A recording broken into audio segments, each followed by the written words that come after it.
15 বছর ধরে যে সরকার ক্ষমতায় রয়েছে তারা যদি সত্যি ভালো কাজ করে থাকে জনগণের জন্যে, পশ্চিমবাংলার জন্যে, তাহলে দে শুড নট ওয়ারি। হাওয়া তো মানে বিজেপিকে আছে। মনে হচ্ছে এটাই যে সিটে কমে যাবে, সরকারে চেঞ্জ হবে না।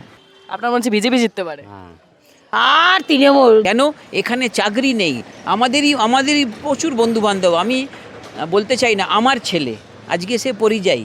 89 একবার বিপ্লব দাশগুপ্ত জিতেছিলেন, ব্যাস লোকসভায়। বিধানসভা অনেক চাটে জিতেছিলেন। তারপরে বামপন্থী বলুন, বিজেপি বলুন, অন্য যে কোনো দল এই বিধানসভা থেকে জেতেনি। আমার ধারণা মানুষ স্বতঃস্ফূর্তভাবে শুধু দিদিকে জেতাবে না, বাংলায় আবার দিদি আসবে। হাওয়াটা আমি বুঝতে পারছি না, ও হাওয়ার এখন আছে ভালো, আবার একটু পরে দেখবেন ঘুরে গেছে।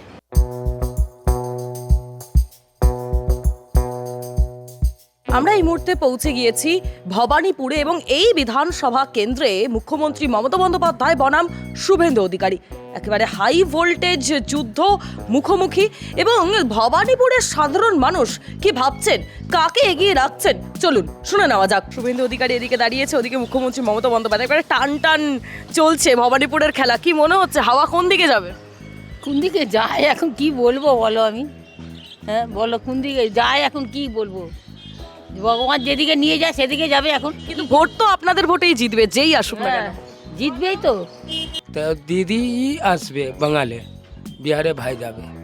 বিহারে ভাই থাকবে, কি মনে হচ্ছে? উনি যে কি বলেছে মানে ও তো কিছু বলার নেই।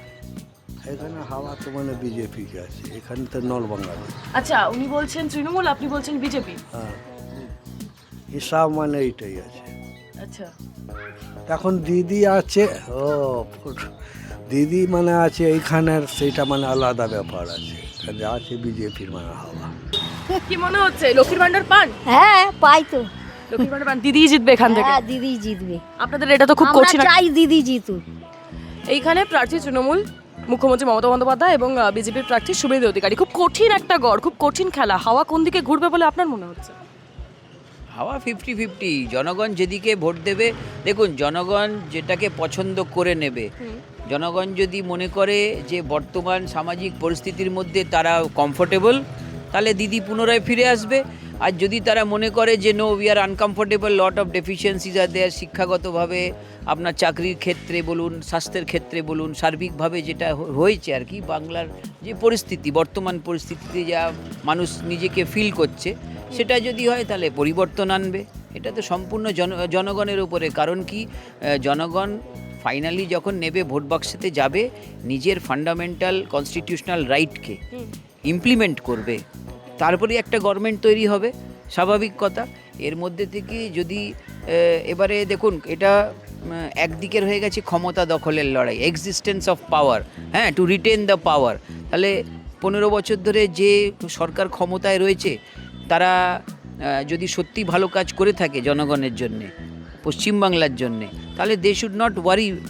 এতটা ওদের ওয়ারি করা উচিত নয়, এতটা তামঝাম মারামারি, এই ছেঁড়াছেড়ি এইসব করাই উচিত নয়। কারণ কি, আমি একটাকে সিম্পল একটা এক্সাম্পল দিয়ে শেষ করব, যে ক্লাসের ফার্স্ট বয়, সে সারাটা বছরই পড়াশোনা করে এবং বছরের শেষে যখন ফাইনাল এক্সাম, তার সিলেবাস কমপ্লিট থাকে, সে রেডি থাকে, যাকে যেরকম প্রশ্ন দেওয়া হোক he is ready to answer any type of question. যারা লাস্ট মোমেন্টে ওই চোতা মেরে বা চিরকুট লিখে নিয়ে গিয়ে যায়, তাদেরই টেনশন থাকে পরীক্ষাতে, তাদেরই নাম্বার নিয়ে তাদের চিন্তা থাকে, তাদেরই তড়িঘড়ি থাকে। তো এর থেকে বেশি কিছু বলার নেই। 4 তারিখে জনগণ ডিসাইড করবে তার কিরম বাংলা চাই। আপনাদের এখান থেকে মুখ্যমন্ত্রী মমতা বন্দ্যোপাধ্যায় প্রার্থী হয়েছেন তৃণমূলে এবং শুভেন্দু অধিকারী বিজেপিতে। কি মনে হচ্ছে হাওয়া কোন দিকে ঘুরবে? হাওয়া তো কোনো দিকে ঘুরবে না, মনে হচ্ছে এটাই যে সিটে কমে যাবে, সরকারে চেঞ্জ হবে না।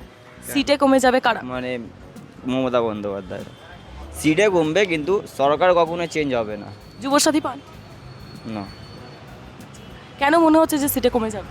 সিটে কমে যাবে এটাই মনে হচ্ছে, যে যা এখন দেখতে পাচ্ছি, সিচুয়েশন যা দেখা যাচ্ছে, নিজেদের চোখে যা দেখতে পাচ্ছি, এটাই জন্য মনে হচ্ছে যা অত্যাচার হচ্ছে মা বোনদের ওপরে, ভাইদের ওপরে, ছোট ছোট বোনদের ওপরে, এইটাই জন্য সিটে কমে যাবে, কিন্তু সরকার কখনো চেঞ্জ হবে না।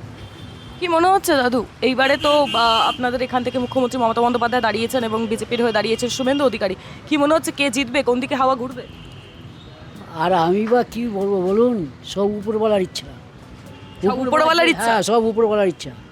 উপরওয়ালার যেদিকে ঘোরাবে সেদিকে ঘুরবে। কিন্তু এখানে তো মানুষের ভোটেই তো জিতে আসবে, সেদিক থেকে কি মনে হচ্ছে হাওয়া কোন দিকে ঘুরবে? ওটা আমি জানি না, ও হাওয়াটা আমি বুঝতে পারছি না। ও হাওয়ার এখন আছে ভালো, আবার একটু পরে দেখবেন ঘুরে গেছে। হ্যাঁ, আমি এইটুকুই বুঝি।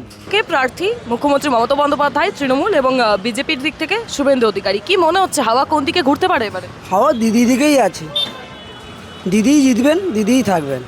হ্যাঁ, দিদি সব কিছু করেছেন, জন্ম থেকে মৃত্যুর অবধি। জন্ম যে হয়েছে সেই নিয়ে টাকা পাচ্ছেন, মৃত্যু হলেও টাকা পাচ্ছেন। দিদি সবাই দিকেই আছে, সেই জাত ধর্ম কিছু ইনি মানেন না, হিন্দু কি মুসলমান কি খ্রিস্টান কি, ইনি সব জাতের সব ধর্মকে মানেন। সব মিলিয়ে ভবানীপুরের লড়াইটা যে এবার জমজমাট তা কিন্তু বোঝাই যাচ্ছে। কেউ ভরসা রাখছেন মুখ্যমন্ত্রী মমতা বন্দ্যোপাধ্যায়ের উপরে, আবার কেউ ভরসা রাখছেন শুভেন্দু অধিকারীর উপরে। পরিবর্তন চান। এখন এই ভোটের ফলাফলই সিদ্ধান্ত নেবে কি হয়। আমাদের চোখ এখন সেদিকেই। ক্যামেরায় বিথিকার সঙ্গে অনুষ্কা, টাইমস নাও খবর, ভবানীপুর।